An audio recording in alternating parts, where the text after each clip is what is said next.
Oi pessoal, para esse vídeo nós queremos abordar a integral de linha e nós escolhemos um problema que trata do campo elétrico.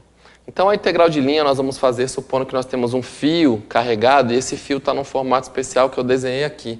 Ele está enrolado num cilindro na forma de uma hélice, ele é um pedaço de uma hélice. O que seria uma hélice? Basicamente é você enrolar o fio num cilindro de tal forma que ele vai subindo sempre com velocidade constante.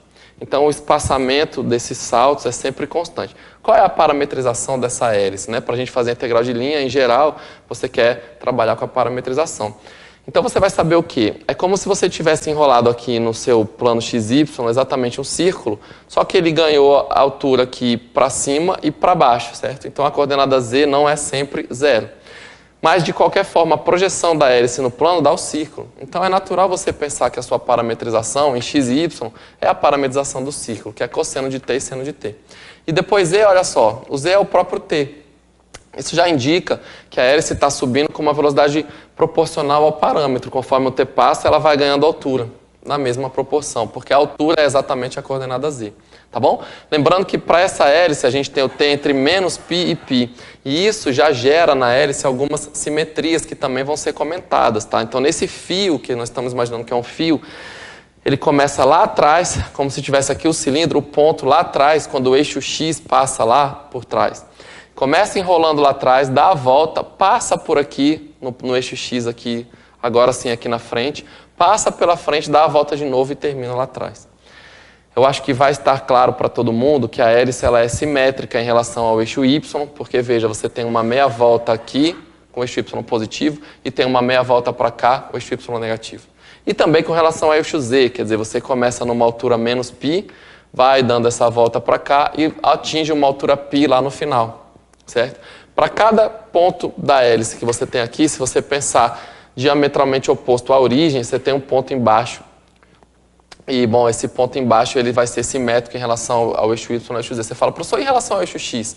Em relação ao eixo X isso não acontece, porque a hélice parte lá de trás, passa aqui no eixo X, ela passa bem perto aqui do eixo e ela termina lá atrás. Então, veja, para esse ponto aqui onde ela termina, o ponto simétrico seria aqui e os dois estão no eixo X negativo, para trás do cilindro. Esse é o ponto. Então, se você parar para pensar, esse ponto aqui, ele tem uma distância do eixo Y positivo, uma distância aqui negativa. Ele tem uma altura positiva, esse daqui uma altura negativa. Mas no eixo X, os dois são negativos. Então, já a gente vai ver os efeitos disso. A gente vai considerar ainda uma densidade de carga que é proporcional à norma de cada ponto da hélice à quinta. Então, quanto mais longe da origem o ponto estiver, mais carga ele tem. Então, eu quero te explicar já de antemão. Esses pontos que estão aqui, mais longe da sua origem ou aqui, certamente tem um acúmulo de carga, uma densidade de carga muito maior. Esses pontos que estão por aqui, mais perto da origem, tem um acúmulo de carga menor. Ainda tem carga, né? Você percebe que a hélice não passa pela origem, ela se enrola num círculo de raio 1. Mas tem menos carga do que nas pontas. Tudo bem? E, bom, como é que eu vou calcular o campo elétrico que esse fio carregado induz na origem? Porque esse, no final, é o nosso problema, né? Falei da curva, falei da simetria, mas eu quero saber, esse fio que está carregado, vou supor que está carregado com carga positiva, qual é o campo que ele faz na origem? Essa é a pergunta do problema. Cada pedacinho de carga que você pegar aqui nesse fio, se eu pegar um pedacinho do fio, eu tenho um pouquinho de carga aqui e isso daqui me faz um campo, um pedacinho de campo para cá, certo? Esse é o ponto. Então, o que eu quero que você note? Primeira coisa, eu vou pegar um pedacinho de fio aqui, esse pedacinho de fio eu vou chamar de ds. ds é um comprimento infinitesimal do fio. E nesse pedacinho de fio, eu tenho uma quantidade de carga que eu vou chamar de dq. Certo? É uma quantidade de carga. O dq eu já sei que é a densidade linear de carga vezes o ds.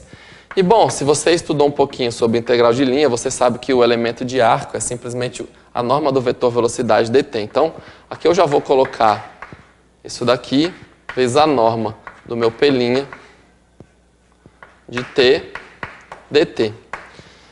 A carga que eu tenho num pedacinho de fio depende da função densidade, da norma do P' e do dt. Tudo bem? Depois, o que eu quero te dizer? Você tem nesse ds aqui um certo vetor P de T, para um certo T aqui. E você vai notar que o campo elétrico que é gerado, ele tem uma certa intensidade, mas essencialmente ele está contra, né?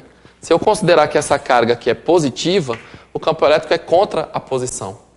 Tem a mesma direção da posição, tem sentido contrário. Então, como é que eu vou fazer um pedaço de campo elétrico, quer dizer, um elemento infinitesimal de campo elétrico ali, dado por esse elemento infinitesimal de carga? Eu sei pela lei de Coulomb que o meu campo elétrico é uma certa constante, o meu elemento de carga dividido pela distância entre a carga e o ponto que eu estou considerando ao quadrado. Essa distância é a norma de P de T.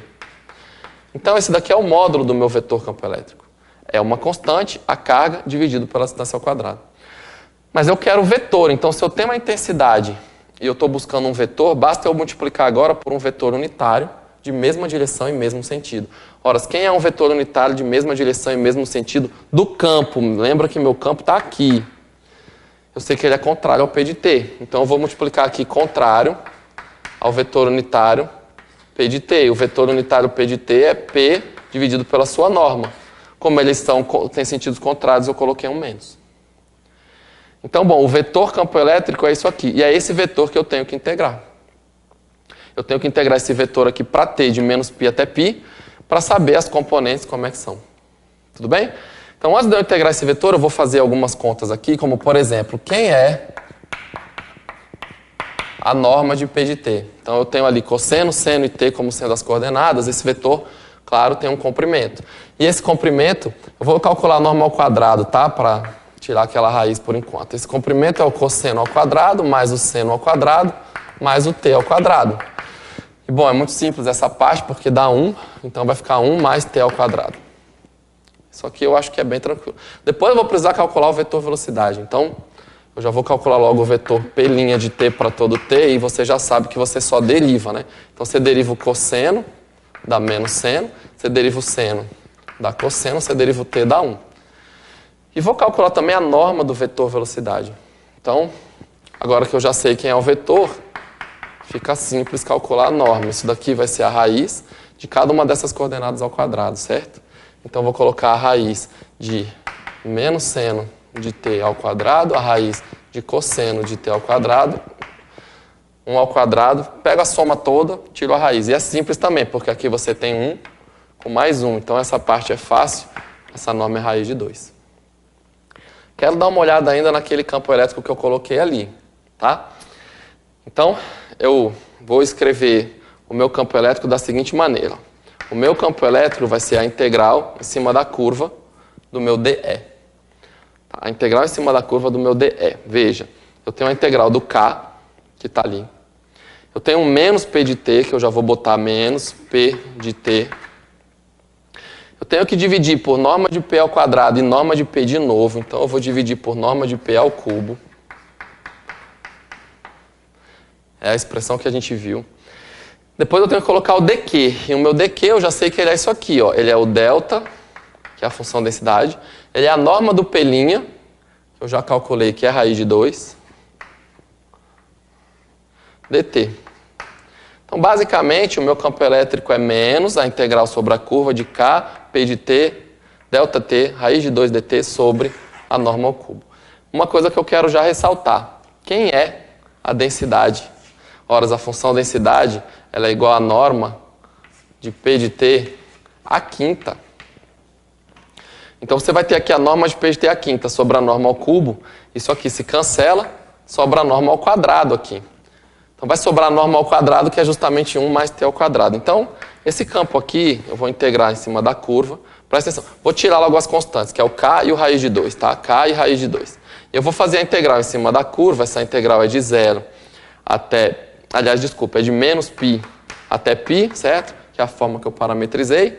O k e o raiz de 2 aqui já saíram. Sobrou um p de t e a norma ao quadrado. Então, sobrou 1 mais t ao quadrado, que multiplica p de t dt. Pronto. No frigir dos ovos, essa aqui é a integral que você vai fazer. Depois de trabalhar com a expressão, de substituir todas as coisas, de fazer os cálculos, a integral mesmo, na hora de integrar, essa é a função. Aí você fala, tá, professor, mas quem que é o p de t? O p de t é a curva, certo? Então, esse p de t aqui, ele tem basicamente 3 componentes. O x de t, que é o cosseno, o y de t, que é o seno, e o z de t, que é o próprio t. E eu quero te explicar o seguinte, o seu campo elétrico ele vai ser menos k raiz de 2 vezes cada uma das integrais na sua respectiva coordenada. O campo tem 3 coordenadas porque é um vetor, certo? Então eu vou escrever aqui a integral de menos π até π de 1 mais t ao quadrado vezes o cosseno de t, dt. Depois a integral de menos π até π de 1 mais t ao quadrado vezes o seno de t, dt. E por fim, a coordenada em z, de novo, a integral de menos π até π de 1 mais t ao quadrado vezes o t dt. Então, aqui você tem a coordenada x, a coordenada y, a coordenada z. Se você multiplicar e fizer as integrais, multiplicado, claro, pelo menos k raiz de 2, isso é a coordenada x do campo, isso é a coordenada y do campo, isso é a coordenada z do campo. Eu já comentei sobre a simetria, certo? E uma coisa que a gente vai verificar agora. Veja, antes de mais nada eu quero comentar sobre as duas últimas integrais, as duas últimas componentes do campo, em y e em z. O que eu quero que você note? Você está integrando de menos π até π. Esse é um intervalo simétrico à origem. E você está integrando uma função ímpar. Fala, professor, por que é ímpar? Porque o seno é uma função ímpar e 1 mais t ao quadrado é uma função par. O produto de função par com função ímpar em tudo é uma função ímpar. Toda função ímpar que você integra de menos um número até esse número, no intervalo de menos a até a, por exemplo, no caso aqui de menos π até π, a integral vai dar zero. Pela simetria dela, a função ímpar, tudo que ela tem de positivo de um lado, ela tem negativo do outro e vice-versa. Então a integral fica balanceada e zera tudo. Nesse caso aqui, essa integral vai dar zero. Esse zero é a explicação, vamos dizer, na conta da simetria que eu comentei ali. Lembrando que a minha função de densidade também ela é simétrica em certo sentido. Aqui a mesma coisa, você tem uma função par com uma função ímpar que é o próprio t elevado a 1, e pelos mesmos motivos essa integral vai dar zero, aqui é uma função toda ímpar. Aí você fala, professor, então ali também vai dar zero. Não, aqui não. Aqui não necessariamente, porque aqui você tem uma função par, que é 1 mais t ao quadrado, e aqui você tem outra função par. Então essa, no fundo, é a única integral que você tem que resolver para descobrir quem é o seu campo. Seu campo vai dar alguma coisa aqui, 0 e 0. Então a gente vai resolver essa integral, tá bom? Então, para a gente terminar, eu vou resolver esse aqui é o campo E1 e esse aqui é o campo E2, eu já falei que é 0, aqui o campo E3 já falei também que é 0, são as 3 coordenadas.